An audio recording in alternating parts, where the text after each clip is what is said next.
گھر میں ہر طرف خوشیوں کا ماحول تھا کیونکہ خالد کئی سالوں بعد واپس پاکستان آ رہا تھا۔ جو جوانی سے کمانے کے لیے دبئی گیا تھا، بس چند دفعہ ہی پاکستان اس کا آنا ہوا تھا۔ بھرپور جوانی بڑھاپے میں بدل گئی تھی، سیاہ بالوں میں سفیدی اتر آئی تھی۔ اب تو اسے کئی بیماریوں نے گھیر لیا تھا۔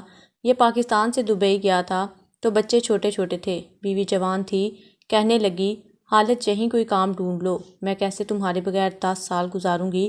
شمسا کی آنکھوں میں موٹے موٹے آنسو تھے۔ اس کی شادی کو بس 5 سال ہی تو گزرے تھے اور سال بعد 4 بچے بھی ہو گئے تھے۔ گھر کے اخراجات اتنے زیادہ ایک دم سے بڑھ گئے تھے کہ خالد کی قلیل تنخواہ میں گزارا مشکل سے ہونے لگا تھا، لیکن پھر بھی شمسا صبر سے گزارا کر رہی تھی کہ جب خالد کے دوست نے اسے کہا کہ دبئی میں جا کر پیسہ کماتے ہیں، اگر تم چاہتے ہو کہ بڑھاپا سکون سے گزارو تو پھر دبئی جا کر محنت کرو اور پیسے گھر بھیجتے جاؤ، گھر والے یہاں پر اپنا گھر اور سب کچھ خرید دیں گے، جب تم واپس آؤ گے تو سکون کی زندگی گزارو گے۔ خالد کو بھی اس کا مشورہ اچھا لگا کہ محنت تو ہر جگہ درکار ہے، لیکن پاکستان میں کہاں محنت کا صلہ ملتا ہے۔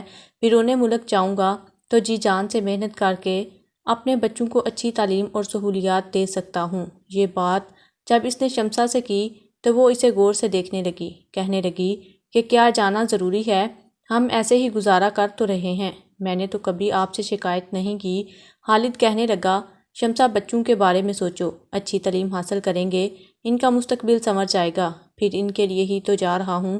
شمسا کی آنکھوں میں آنسو بڑھ رہے تھے، کہنے لگی، 10 سال کا عرصہ چھوٹا تو نہیں ہوتا، لیکن خالد ارادہ کر چکا تھا۔ شمسا کا زیور بیچا اور دبئی کا ویزا لگوا لیا۔ 10 سال میں جو کچھ کمایا شمسا کو بیچتا رہا۔ شمسا نے بھی شوہر کی کمائی کو برباد نہیں کیا تھا، بلکہ ایک اپنا گھر خرید لیا تھا۔ اس نے زمینیں بھی خرید لی تھیں۔ 10 سال بعد جب خالد پاکستان آنے لگا تو اس کے سیٹھ نے کہا کہ بس 3 دن کی چھٹی دے سکتا ہوں، تمہیں 3 دن بعد واپس لوٹ آنا ہوگا۔ خالد پاکستان آیا تو شمسا نے صاف کہہ دیا کہ بس اب آپ واپس نہیں جاؤ گے، لیکن بڑا بیٹا کہنے لگا کہ اس نے انجینئرنگ میں داخلہ لینا ہے، جس پہ لاکھوں کا خرچہ تھا۔ بیٹی بھی سر نکال چکی تھی اور ان سالوں میں اس کی شادی کی بھی فکر لاحق ہو جانی تھی۔ خالد نے سوچا کہ 10 سال اور دبئی میں اگر لگا آئے گا تو مزید حالات بہتر ہو جائیں گے، وہ پھر دبئی میں کام کر لے تو بچوں کے یہ مسائل بھی حل ہو جائیں گے۔ شمسا آنسو بہاتی رہ گئی، لیکن خالد نہیں رکا۔ اس کے بعد جب واپس آیا تو بڑے بیٹے اور بیٹی کی شادی تھی۔ بیٹا 25 سال کا ہو چکا تھا اور بیٹی 24 سال کی تھی۔ رشتے تک شمسا نے ہی طے کیے تھے۔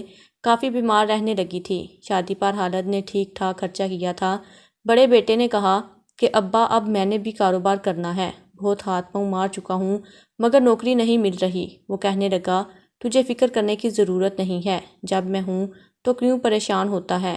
20 لاکھ کا چیک خالد نے بڑے بیٹے کے ہاتھ میں رکھا تھا، کہنے لگا، یہ لے لو، جو کاروبار کرنا ہے کر لو۔ یہ دیکھ کر بیٹا خوش ہو گیا۔ اگلے ہی روز بیوی کے ساتھ ہنی مون پر اسلام آباد مری چلا گیا۔ کہنے لگا، بس 1 ہفتے کی چھٹی بنا کر جیسے ہی لوٹوں گا کاروبار شروع کر لوں گا۔ شمسا کی طبیعت کافی دنوں سے خراب تھی۔ دبئی میں تو شمسا کی حالت سے بس 2 منٹ ہی بات ہوتی تھی۔ شمسا کے پاس بہت کچھ تھا شوہر کو سنانے کے لیے، لیکن خالد کے پاس تو جیسے وقت ہی نہ تھا۔ بیٹے کو پیسے دے کر کچھ پرسکون ہوا تھا کہ اچھا ہے اب وہ کاروبار کرے گا اور وہ بھی پاکستان میں سکون کی زندگی گزارے گا، کہ اگلے ہی روز بیٹی روتی ہوئی میکے آ گئی، کہنے لگی کہ اب میرے سسرال والوں نے مجھے تانے دے دے کر تنگ کر دیا ہے، کہتے ہیں تمہارا باپ دبئی سے کما کر آیا ہے، کیا تھا جو ہمارے بیٹے کو ایک گاڑی ہی خرید کے لے دیتا، ہم نے تو اس لیے شادی کی تھی کہ باپ دبئی میں جا کے کماتا ہے، بیٹی کو ٹرک بھر کے جہیز دے گا، لیکن ہمیں تو بڑی مایوسی ہوئی ہے۔ یہ سن کر خالد نے بیٹی کو اپنے ساتھ لگایا، اس کے آنسو کو صاف کیا۔ اس کے اکاؤنٹ میں بس 10 لاکھ ہی بچے تھے۔ یہ بھی وہ پیسے تھے جو وہ اپنی ضرورتوں کو کم کر کے بچا کے رکھتا تھا، باقی کے پیسے تو وہ یوں ہی پاکستان بھیج دیتا تھا۔ شمسا کا بیٹا فوراً سے سارے پیسے لے لیتا تھا، کہتا تھا، اماں تم کیا کرو گی، گھر کا خرچہ میں سنبھالوں گا۔ بیٹی کے آنسو دیکھ کر خالد کا دل پسیج کے رہ گیا تھا۔ اس نے کہا، بیٹا تو رونا بند کر، میں کل ہی تیرے شوہر کو گاڑی لے دیتا ہوں۔ 10 لاکھ کی گاڑی اگلے ہی روز خالد نے داماد کو لے کر دی تھی، تب جا کے داماد کا بگڑا منہ ٹھیک ہوا تھا۔ بیٹی کے چہرے پہ بھی مسکان آئی تھی۔ یہ دیکھ کر خالد پرسکون ہو گیا تھا، لیکن اب جیب بالکل خالی ہو چکی تھی۔ ایک گہری سانس اس نے لی اور دوبارہ سے اپنا ویزا لگایا اور دبئی کے لیے اپلائی کر دیا۔ اس بار شمسا کا دل اور دماغ بالکل بھی نہیں مان رہا تھا، کہنے لگی، بس کر دو خالد، بچوں کی خواہشات کو پورا کرنے میں تم نے بیوی کو بالکل نظر انداز کر دیا ہے۔ مجھے مزید تمہارے بغیر زندگی نہیں گزارنی۔ سب بچے اپنی اپنی زندگیوں میں مصروف ہیں، کوئی میرے ساتھ بیٹھتا تک نہیں۔ مجھے تمہاری ضرورت ہے، اس بار مت جاؤ۔ وہ کہنے لگا، بس اب کی بار جانے دو، چھوٹی بیٹی بھی بڑی ہو رہی ہے، اس کے جہیز کا بھی انتظام کرنا ہے۔ سوچ رہا ہوں کہ اس بار چھوٹے داماد کو پہلے سے ہی گاڑی کی چابی دے دوں گا۔ بیٹیاں جب سسک سسک کر میکے کے در پر آتی ہیں تو دیکھا نہیں جاتا۔ شمسہ خالد کے ساتھ لگ کر رونے لگی، کہنے لگی، شادی کے نام پر بس 5 سال دیے ہیں آپ نے مجھے، اس کے بعد تو میں نے صرف تنہائی کاٹی ہے۔ نہ ختم ہونے والا انتظار میری آنکھوں کو دیکھ کر چلے جاتے ہو، میرے بارے میں کیوں نہیں سوچتے؟ شمسہ خالد کو جانے نہیں دے رہی تھی، لیکن پھر بھی وہ بچوں کی خاطر دوبارہ دبئی چلا گیا، لیکن یہ نہیں جانتا تھا کہ چند سال بعد ہی وہ جو خبر سنے گا وہ اس کے دل کو تڑپا کے رکھ دے گی۔ اسے دبئی آئے ہوئے بس 2 سال ہی گزرے تھے کہ جب بیٹے کا فون آیا تو رونے لگا، رو کے کہنے لگا، ابا اماں ہمیں چھوڑ کے چلی گئی۔ یہ سننا تھا کہ خالد کے ہاتھ سے فون گر چکا تھا۔ اسے لگا کہ جیسے اس کا دل تھم گیا۔ اپنے کانوں میں اسے شمسہ کی سسکیاں سنائی دے رہی تھیں۔ اس بار وہ بس روئے جا رہی تھی، کہہ رہی تھی، خالد مت جاؤ، اس بار مجھ سے تمہاری جدائی سہی نہیں جائے گی، میں تھک چکی ہوں آپ کا انتظار کرتے کرتے۔ مجھے نہیں چاہیے آسائشیں، مجھے آپ کی سنگت چاہیے۔ شمسہ کی باتیں یاد آتے ہی خالد کی آنکھوں سے ٹپ ٹپ آنسو بہنے لگے تھے۔ وہیں گھٹنوں کے بل بیٹھ کر پھوٹ پھوٹ کے رونے لگا، کہنے لگا، شمسہ مجھے معاف کر دو، بچوں کی خواہشات اور ضروریات کی خاطر میں نے تمہیں تمہارے حق سے محروم ہی رکھا تھا۔ سوچا تھا کہ بچے بڑے ہوں گے، کاروبار سنواریں گے تو بڑھاپا تمہاری سنگت میں گزاروں گا، لیکن شاید محنت اور مشقت میرے نصیب سے ابھی ختم نہیں ہوئی۔ اس تھکا دینے والے سفر میں تم کیوں مجھے تنہا چھوڑ گئی ہو؟ کیوں؟ خالد کا پچھتاوا شمسہ کو واپس نہیں لا سکتا تھا۔ وہ پاکستان جیسے ہی پہنچا، بیوی کا جنازہ تیار تھا، بس 2 منٹ ہی ملے تھے خالد کو شمسہ کا چہرہ دیکھنے کے لیے، اس سے باتیں کرنے کے لیے۔ آج اس کے پاس فرصت تھی، لیکن شمسہ کے پاس وقت نہ تھا۔ وہ بلک بلک کر شمسہ کی میت کو پکڑے رو رہا تھا، کہنے لگا، مجھے معاف کر دو، میں تمہیں ناراض کر کے گیا تھا۔ سوچا تو یہی تھا کہ اگلی بار آؤں گا تو تمہاری ساری شکایتیں دور کر دوں گا، لیکن تم تو مجھ سے سچ مچ ہی ناراض ہو گئی۔ شمسہ مجھے ایک موقع تو دیا ہوتا کہ میں تمہیں منا لیتا۔ پچھتاوے کی آگ نے حالت کو غمزدہ کر دیا تھا۔ وہ اب بیمار رہنے لگا تھا۔ شمسہ کے سوئم کے بعد بیٹی باپ کے ساتھ لگ کر رونے لگی، کہنے لگی، ابا سسرال والوں نے مجھے اور میرے شوہر کو گھر سے نکال دیا ہے۔ جب سے میرے شوہر کی نوکری چھٹی ہے، سسرال والوں کا رویہ بدل گیا ہے، میں اب کہاں جاؤں گی؟ خالد نے بیٹی کو تسلی دی اور اپنے ہی گھر پر چھت پر 2 کمرے بنا کر بیٹی کو وہاں شفٹ کر دیا، لیکن داماد کچھ نہ کماتا تھا، کہتا، نوکری نہیں کروں گا، اپنے ابا سے کہو کہ مجھے بھی پیسے دیں، میں کاروبار کروں گا، آخر اس جائیداد میں تمہارا بھی تو حصہ ہے، اور میں جو کچھ کماؤں گا تمہیں ہی لا کر دوں گا۔ دوسری طرف بیٹے نے جب یہ دیکھا کہ ماں کو مرے ہوئے 10 دن گزر گئے ہیں، لیکن باپ دبئی جانے کا نام نہیں لے رہا، بلکہ روز ہی قبرستان میں ماں کی قبر پر چلا جاتا ہے، تو ایک رات باپ کے کمرے میں آ کر بیٹھ گیا۔ پہلے ادھر ادھر کی باتیں کرنے لگا، پھر پوچھنے لگا کہ ابا واپس دبئی کب جانا ہے؟ خالد نے کہا کہ اب نہیں جاؤں گا، پہلے ہی تمہاری ماں مجھ سے ناراض ہو کر چلی گئی ہے۔ یہ بات سن کر بیٹے نے تسلی دی، کہنے لگا، اللہ کی مرضی ہے ابا، ہم تو بے اختیار ہیں، لیکن آپ یہاں رہ کر کریں گے کیا؟ میں تو خود کنگلا ہو چکا ہوں۔ بیٹے کی بات سن کر خالد نے تعجب سے اسے دیکھا اور کہا کہ میں نے تمہیں 20 لاکھ دیے تھے کاروبار کرنے کے لیے۔ وہ کہنے لگا، کاروبار تو میں نے شروع کر دیا تھا، لیکن پھر اماں بیمار ہو گئی، اماں پر میرا پیسہ پانی کی طرح سے خرچ ہوا ہے۔ یہ کہتے ہوئے بیٹے نے اپنا رخ بدلا تھا۔ خالد کہنے لگا، اگر شمسہ اتنی ہی بیمار تھی تو مجھے کیوں نہیں بتایا؟ وہ کہنے لگا، ابا آپ دور تھے، آپ کو کیا پریشان کرتے؟ خالد نے کہا کہ اس کے پاس زیادہ پیسے نہیں ہیں۔ وہ کہنے لگا، ابا خدا کے لیے دبئی چلا جا، مجھے جاتے ہی پیسے بھیج، اس بار میں جم کے محنت کروں گا اور تجھے کما کر دکھاؤں گا۔ خالد نے ایک نظر اپنے بیٹے کو دیکھا اور پھر گہری سانس کھینچ کر کے رہ گیا۔ اس نے تو سوچا تھا کہ اب دوبارہ دبئی کبھی بھی نہیں جائے گا، اس کا تو اس گھر سے جانے کا دل ہی نہیں کر رہا تھا، وہ اپنی آخری زندگی یہیں رہ کر گزارنا چاہتا تھا، مگر جب بیٹے کی بات سنی تو سوچ میں پڑ گیا۔ وہ ساری رات سو نہ سکا تھا۔ اگلی صبح ہوئی تو چھت سے بیٹی اور داماد کے لڑنے کی آواز آ رہی تھی۔ خالد نے یہ سنا تو اسے تعجب ہوا، اس کا داماد اس کے گھر میں رہ کر اس کی بیٹی سے کیسے لڑ سکتا ہے؟ وہ دھیرے دھیرے سیڑھیاں چڑھتا ہوا چھت کی جانب جانے لگا۔ ابھی چند سیڑھیاں ہی چڑھا تھا کہ اسے چھت سے آواز آئی۔ داماد کہہ رہا تھا کہ تمہارا باپ ابھی تک مجھے پیسے کیوں نہیں دے رہا؟ وہ مجھے پیسے دے گا تو میں کچھ راشن لے کر آؤں گا۔ میری جیب میں تو پھوٹی کوڑی بھی نہیں ہے۔ تمہارے باپ کو تو ہماری پرواہ ہی نہیں۔ جو بھی پیسے آئے وہ اپنے بیٹوں کے ہاتھ پر رکھتے ہیں۔ اتنے ہی تمہاری پرواہ ہوتی تو اب تک وہ میرے ہاتھ میں پیسے رکھ چکے ہوتے اور میں اپنا کاروبار شروع کر چکا ہوتا۔ وہ جان بوجھ کر مجھے نیچا دکھا رہے ہیں۔ بیٹی نے یہ سنا تو رونے لگی، کہنے لگی، انہوں نے ہمیں اپنے گھر پر تو رکھ لیا ہے، اب اور کیا کریں؟ میں بار بار اپنے باپ سے مانگتی ہوئی اچھی تو نہیں لگتی۔ خالد نے بیٹی اور داماد کے یہ الفاظ سنے تو سوچ میں پڑ گیا۔ اس کے سینے میں اچانک سے درد اٹھا تھا۔ کئی سوچیں اس کے دماغ پر حاوی تھیں۔ ایک طرف تو شمسا اسے چھوڑ کر چلی گئی تھی، دوسری طرف اس کا بیٹا اور اب بیٹی کے الفاظ۔ وہ واپس اپنے کمرے میں چلا آیا۔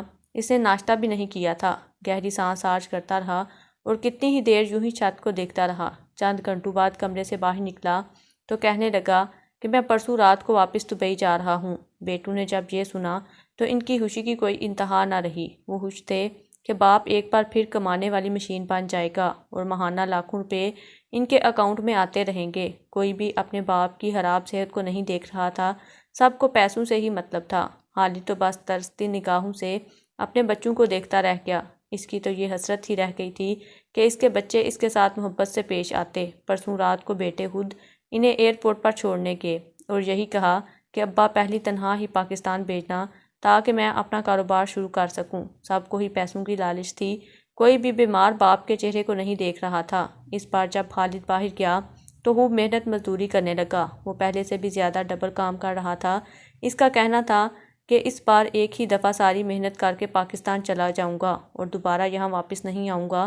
وہ جہاں 8 گھنٹے کی ڈیوٹی کرتا تھا وہیں 12 سے 16 گھنٹے تک کام کرنے لگا۔ کام کی زیادتی کی وجہ سے اس کی طبیعت خراب رہنے لگی تھی، مگر اس کے باوجود اس نے ہار نہ مانی۔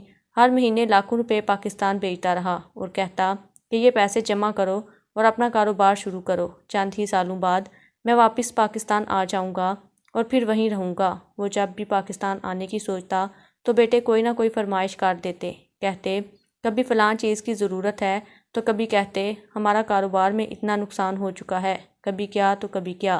بیٹوں کی پریشانی سن سن کر وہ بھی پریشان ہونے لگا تھا۔ سر کے بال اب سیاہ سے سفید ہونے لگے تھے، داڑھی تو کب کی سفید ہو ہی چکی تھی، وجود میں ہڈیاں کمزور ہو چکی تھیں۔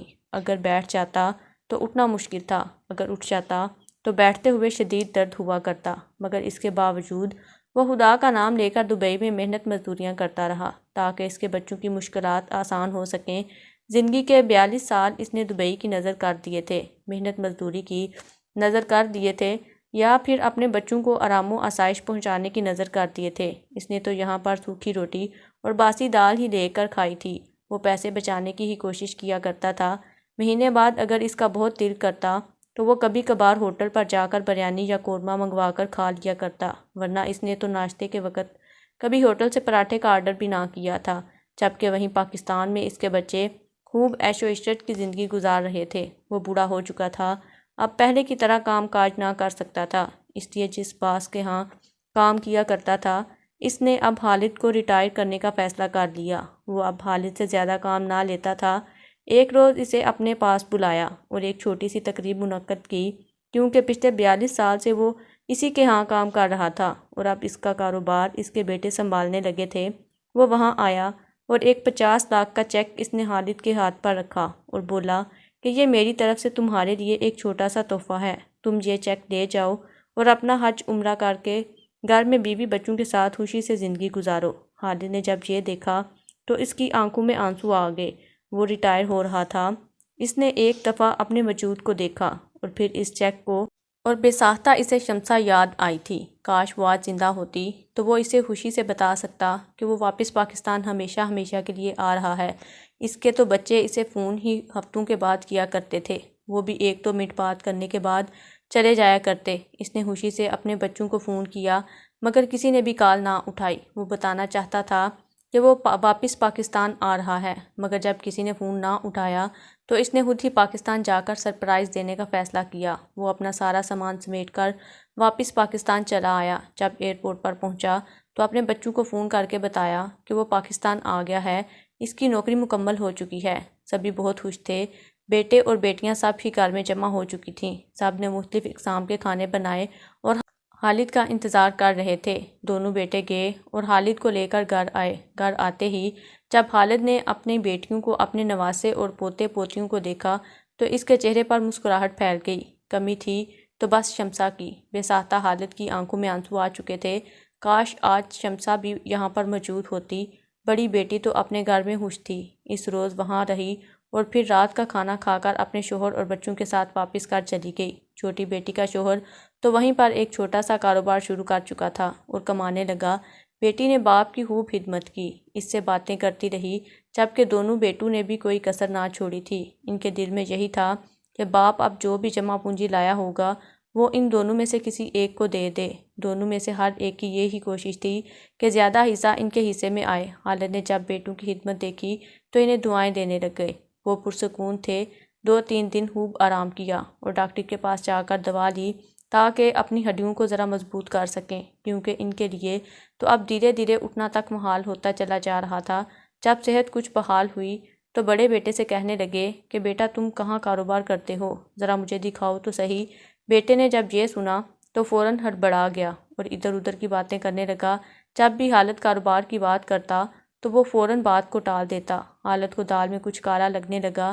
ایک روز وہ اور اس کی بیٹی اکیلے بیٹھے باتیں کر رہے تھے۔ بیٹی کہنے لگی کہ ہمارا نیا گھر تیار ہو رہا ہے، ہم جلد ہی اس گھر میں شفٹ ہو جائیں گے اور آپ نے جو پیسے ہمیں دیے تھے ہم وہ بھی آپ کو واپس کر دیں گے۔ داماد بھی وہیں پر آ چکا تھا۔ کہنے لگا کہ آپ کے ہم پر بہت احسانات ہیں۔ میرے اپنے گھر والوں نے، سگے ماں باپ نے مجھے گھر سے نکال دیا تھا، مگر آپ نے ہمارا بہت ساتھ دیا ہے، ہم اب مزید آپ پر بوجھ نہیں بنیں گے۔ خالد ان کا یہ تکلف دیکھ کر منع کرنے لگا کہ یہ تم لوگوں کا اپنا گھر ہے، جب تک جی چاہے رہو، میں ہر وقت تم لوگوں کے لیے موجود ہوں۔ تبھی بیٹی نے باتوں ہی باتوں میں اپنے ابا کو بتایا کہ بڑے بھائی نے ابھی تک کوئی کاروبار نہیں کیا، بلکہ اس گھر کا خرچ آپ کے بھیجے ہوئے پیسوں سے ہی چل رہا ہے۔ بھائی بہت فضول خرچ ہیں، اپنی بیوی اور بچوں کی ہر خواہش کو منہ مانگی قیمت پر پوری کرتے پھر رہے ہیں۔ خالد نے یہ سنا تو بہت صدمہ ہوا۔ وہ اپنا پیٹ کاٹ کر یہ پیسے بیچ رہا تھا تاکہ بیٹے اچھا کاروبار شروع کر سکیں۔ اب تک اگر حساب لگایا جائے تو وہ کروڑوں روپے بیٹوں کے ہاتھ پر رکھ چکا تھا۔ اگر وہ چاہتے تو ان پیسوں کا اچھا استعمال کر کے ابھی ماہانہ لاکھوں روپے کما رہے ہوتے۔ خالد کو یہ بات دل پر لگی تھی۔ بیٹی اور داماد اپنا نیا گھر دیکھنے کے لیے وہاں سے چلے گئے، جبکہ خالد بیٹوں سے اندر ہی اندر غصہ کرنے لگا۔ اسے یوں لگا تھا جیسے 42 سال کی محنت پل بھر میں بہہ چکی ہو۔ کچھ روز گزرے تو بڑا بیٹا باپ کے پاس آیا، آ کر کہنے لگا کہ ابا کام میں بہت نقصان ہو رہا ہے، اس لیے مجھے اپنے ملازمین کو تنخواہ دینی ہے۔ آپ کے پاس کتنے پیسے ہیں مجھے دے دیں تاکہ میں جو نقصان ہوا ہے اس کی بھرپائی کر سکوں۔ خالد نے یہ سنا تو بیٹے سے کہنے لگا تمہیں کتنی رقم چاہیے؟ خالد کا بیٹا فوراً سوچ میں پڑ گیا اور پھر بولا کہ 10-15 لاکھ بہت رہیں گے۔ خالد نے یہ سنا تو فوراً کہہ اٹھا میرے پاس تو 1 روپیہ بھی نہیں ہے، میں کہاں سے تمہیں اتنے پیسے دوں؟ ساری کمائی میں نے تم لوگوں کو بیچ دی تھی، اب میں خالی ہاتھ ہوں۔ بیٹے نے جب سنا تو غصے سے باپ کو دیکھنے لگا، کہنے لگا ابا جھوٹ بولتا ہے، ایسے کیسے ہو سکتا ہے کہ تم نے 42 سال نوکری کی ہو اور تجھے کام چھوڑنے پر 1 روپیہ بھی نہ ملا ہو؟ تو جھوٹ بول رہا ہے۔ مگر خالد نہ مانا، اس نے بیٹے سے جھگڑا شروع کر دیا کہ میں نے لاکھوں روپے تم لوگوں کو بھیجے اور تم نے ابھی تک اپنا کاروبار شروع نہیں کیا، نکل جاؤ میرے کمرے سے اسی وقت۔ تو معاملہ ٹل گیا، مگر اگلے روز ایک بار پھر خالد کا بڑا بیٹا اس کے پاس آیا اور زبردستی بدتمیزی سے پیسوں کی ڈیمانڈ کرنے لگا۔ جب خالد نے انکار کیا اور بیٹے کو گریبان سے پکڑ کر تھپڑ مارا تو بیٹا بھی بفر اٹھا۔ اگلے ہی پل اس نے اپنے باپ کو گریبان سے پکڑ لیا۔ خالد کا تو جیسے دل دھڑکنا بھول چکا تھا، اس کا بیٹا اس کا گریبان پکڑے کھڑا تھا۔ بیٹی نے چھت سے شور کی آواز سنی تو فوراً نیچے آئی، بھائی کو مارنے لگی، مگر بھائی نے بہن کو بھی مار کر دور کر دیا۔ کہنے لگا کہ خبردار جو میرے قریب بھی آئی تو اتنا کہہ کر اس نے اپنا جوتا اتارا اور اپنے ہی باپ کو مارنے لگا، جس نے 42 سال تک اپنی جوانی اور بڑھاپا بیٹے کی خاطر صرف کر دیا تھا، آج وہی اس کا اجر دے رہا تھا۔ بیٹی سے جب کچھ نہ بن پڑی تو فوراً موبائل آن کر کے ویڈیو بنانا شروع کر دی اور پھر اسے فیس بک پر اپلوڈ کر دیا۔ بیٹے نے باپ کو مار کر گھر سے باہر نکال دیا تھا۔ وہ بلند آواز میں باپ کو برا بھلا کہہ رہا تھا، جبکہ خالد سینے پر ہاتھ رکھے ہوئے وہیں گر کر بے ہوش ہو چکا تھا۔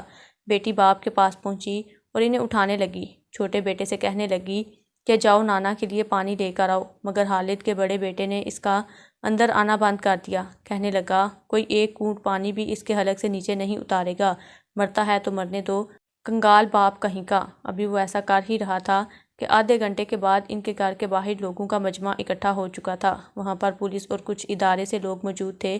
وہ خالد کی بیٹی سے پوچھ گچھ کرنے لگے۔ اس نے اعتراف کیا کہ وہ ویڈیو اسی نے ہی فیس بک پر لگائی تھی۔ اس کا بھائی اس کے باپ کو مار رہا تھا۔ یہ خبر جس نے سنی کانوں کو ہاتھ لگایا۔ کہنے لگے کہ قیامت کی نشانیوں میں سے ایک ہے، سگا باپ اپنے بیٹے کے ہاتھوں مار کھا رہا ہے۔ پولیس نے فوراً اس کے بیٹے کو گرفتار کر لیا۔ خالد کی بیٹی اور داماد اسپتال لے گئے۔ انہیں ہارٹ اٹیک آیا تھا۔ یہ صدمہ ان کے لیے بھاری تھا، مگر چند ہفتوں بعد ان کی صحت بحال ہوئی۔ تب تک بیٹی اور داماد کا گھر بھی تیار ہو چکا تھا۔ وہ لوگ پرانا گھر چھوڑ کر نئے گھر میں شفٹ ہو گئے۔ اپنے باپ کو بھی اپنے ساتھ ہی لے آئی تھی۔ خالد نے جب بیٹی اور داماد کا اتنا اہلاک دیکھا تو اس کی آنکھوں میں آنسو آ گئے۔ کوئی تو ان کی اولاد میں ان کے ساتھ مخلص تھا۔ مرنے سے پہلے انہوں نے اپنے پاس موجود 50 لاکھ کا چیک اپنے نواسے اور نواسیوں کے نام کر دیا تھا۔ وہ سارے پیسے دونوں بیٹیوں میں برابر بانٹ دیے تھے، جبکہ بیٹوں کو 1 روپیہ بھی نہ دیا۔